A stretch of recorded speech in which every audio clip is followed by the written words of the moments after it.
ఇది విను.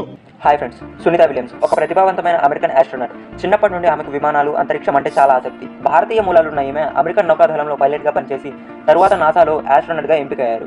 ఆమెను అంతరిక్షానికి పంపడానికి ముఖ్య కారణం అంతర్జాతీయ స్పేస్ స్టేషన్లో కొత్త ప్రయోగాలు చేయడం, మానవ శరీరంపై మైక్రోగ్రావిటీ ప్రభావాలను అధ్యయనం చేయడం, అంతేకాకుండా భవిష్యత్ చంద్ర, మంగళయాన ప్రయాణాలకు అవసరమైన పరిశోధనలు చేయడమే. సునీత స్పేస్ స్టేషన్లో 322 రోజులు గడిపి రికార్డు స్థాయిలో స్పేస్ వాక్స్ కూడా చేశారు. ఆమె విజయగాథ ఎంతో మందికి స్ఫూర్తిదాయకం. సునీత విలియమ్స్ అంతర్జాతీయ అంతరిక్ష కేంద్రానికి వెళ్ళినప్పుడు తనతో కొన్ని ప్రత్యేకమైన వ్యక్తిగత వస్తువులను కూడా తీసుకుని వెళ్లారు.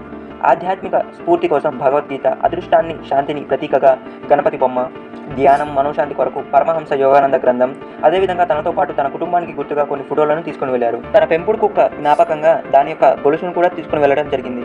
ఇవే కాకుండా స్పేస్ స్టేషన్లో అవసరమైన ప్రత్యేక బట్టలు, ప్రయోగాలకు అవసరమైన పరికరాలు మరియు వ్యక్తిగత ఉపయోగానికి కొన్ని వస్తువులు తీసుకువెళ్లారు. ఈ వస్తువులు ఆమెకు స్పేస్ స్టేషన్లో మానసిక శాంతిని, సమతుల్యతను అందించాయి.